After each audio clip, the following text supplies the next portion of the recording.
ശബരിമലയിലെ ദ്വാരപാലക ശില്പപാളികളിൽ സ്വർണം പൂശിയ കമ്പനിയുടെ വിശദീകരണം വന്നതോടെ ഉണ്ണികൃഷ്ണൻ പോറ്റിയുടെ വാദങ്ങൾ പൊളിയുന്നു. പാളികൾ ഉണ്ണികൃഷ്ണൻ പോറ്റി കൈവശം വെച്ചതിൽ കമ്പനിക്ക് പങ്കില്ലെന്ന് അവർ വ്യക്തമാക്കി. സ്വർണ്ണപ്പാളി വിവാദത്തിൽ ഇന്ന് തിരുവിതാംകൂർ ദേവസ്വം ബോർഡ് അടിയന്തര യോഗം ചേരും.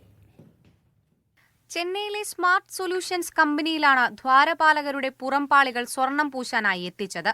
ശുദ്ധ ചെമ്പിൽ മാത്രമേ ഇലക്ട്രോ പ്ലേറ്റിംഗ് വഴി സ്വർണം പൂശാൻ കഴിയൂ. കമ്പനിയിൽ എത്തിച്ചത് ചെമ്പുപാളികളാണെന്ന് കമ്പനി അഭിഭാഷകൻ വ്യക്തമാക്കി. 2019 നമ്മുടെ അടുത്ത് കൊണ്ടുവന്നിരിക്കുന്ന ദ്വാരപാലക വിഗ്രഹങ്ങളുടെ പുറം കവചം, മെറ്റാലിക് മെറ്റൽ കൊണ്ടുണ്ടാക്കിയ കവചം ഒന്നും തന്നെ പൂശാത്ത കോപ്പർ ഷീറ്റ്സ് കൊണ്ടുണ്ടാക്കിയ സാധനമായിരുന്നു. ശബരിമലയിൽ നിന്ന് കൊടുത്തയച്ച പാളികൾ 40 ദിവസമാണ് ഉണ്ണികൃഷ്ണൻ പോറ്റി കൈവശം വെച്ചത്. ഇതെന്തിനെന്ന് ഉണ്ണികൃഷ്ണൻ പോറ്റിയോട് ചോദിച്ചപ്പോൾ അക്കാര്യങ്ങൾ സ്മാർട്ട് സൊല്യൂഷൻസിന് അറിയാം, അവരോട് ചോദിക്കാനായിരുന്നു മറുപടി. എന്നാൽ പാളികൾ ഉണ്ണികൃഷ്ണൻ പോറ്റി കൈവശം വെച്ചതിൽ കമ്പനിക്കൊരു പങ്കുമില്ലെന്ന് അഭിഭാഷകൻ അറിയിച്ചു. കമ്പനി അങ്ങനെ പറയേണ്ട ആവശ്യമില്ല, അദ്ദേഹത്തിന്റെ കൈവെക്കേണ്ട കാര്യമില്ലല്ലോ.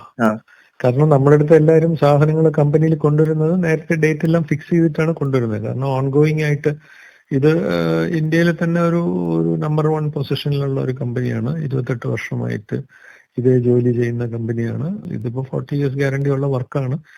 അതിനകത്ത് ഇത് കുഴപ്പം കണ്ടതുകൊണ്ടാണ് തിരിച്ചു കൊണ്ടുവന്നപ്പോൾ അത് വീണ്ടും നമ്മൾ ചെയ്തു കൊടുക്കാമെന്ന് പറഞ്ഞത്.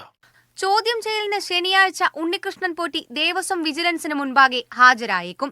സ്വർണം ചെമ്പായതുൾപ്പെടെ ഓരോ ചോദ്യങ്ങൾക്കും ഉണ്ണികൃഷ്ണൻ പോറ്റിക്ക് മറുപടി പറയേണ്ടി വരും. തന്നെ മാത്രം കേന്ദ്രീകരിച്ച് കാര്യങ്ങൾ തേടരുതെന്നാണ് ഉണ്ണികൃഷ്ണൻ പോറ്റിയുടെ ആവശ്യം. വിവാദത്തിന്റെ വ്യാപ്തി കൂടി വരുന്നതോടെയാണ് സമഗ്ര അന്വേഷണം ആവശ്യപ്പെട്ട് തിരുവിതാംകൂർ ദേവസ്വം ബോർഡ് ഹൈക്കോടതിയെ സമീപിക്കാൻ ഒരുങ്ങുന്നത്. അടിയന്തര യോഗത്തിൽ ഇക്കാര്യം വിശദമായി ചർച്ച ചെയ്യും. മീഡിയ 1 തിരുവനന്തപുരം.